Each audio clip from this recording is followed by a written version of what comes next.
Exoplanets. All of the planets in our solar system orbit around the Sun. Planets that orbit around other stars are called exoplanets. Exoplanets are very hard to see directly with telescopes. They're hidden by the bright glare of the stars they orbit. Astronomers use other ways to detect and study these distant planets. They search for exoplanets by looking at the effects these have on the stars they orbit. One way to search for exoplanets is to look for so-called wobbly stars. A star that has planets doesn't orbit perfectly around its center.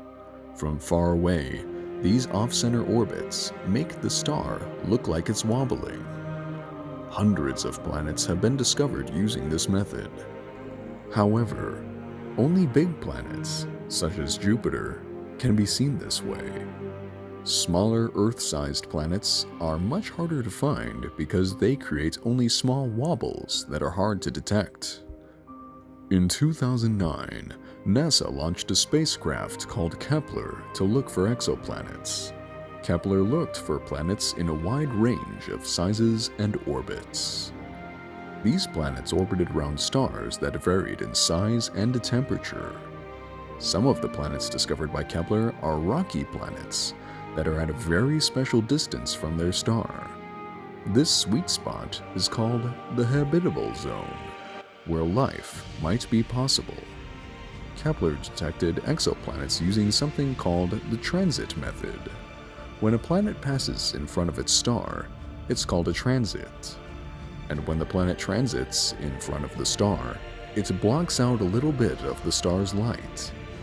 That means a star will look a little less bright when the planet passes in front of it. Astronomers can observe how the brightness of the star changes during a transit. This can help them figure out the size of the planet. By studying the time between transits, astronomers can also find out how far away the planet is from its star. This tells us something about the planet's temperature.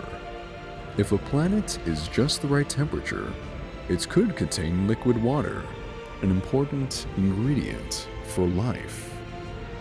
So far, thousands of planets have been discovered by the Kepler mission, and more will be found by NASA's Transiting Exoplanet Survey Satellite mission, or TESS for short, which is observing the entire sky to locate planets orbiting the nearest and brightest stars.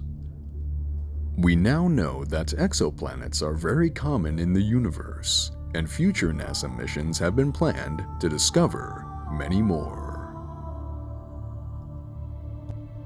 Be sure to subscribe for more Space Rewind, and tell us in the comments what you would like to see next in an upcoming video.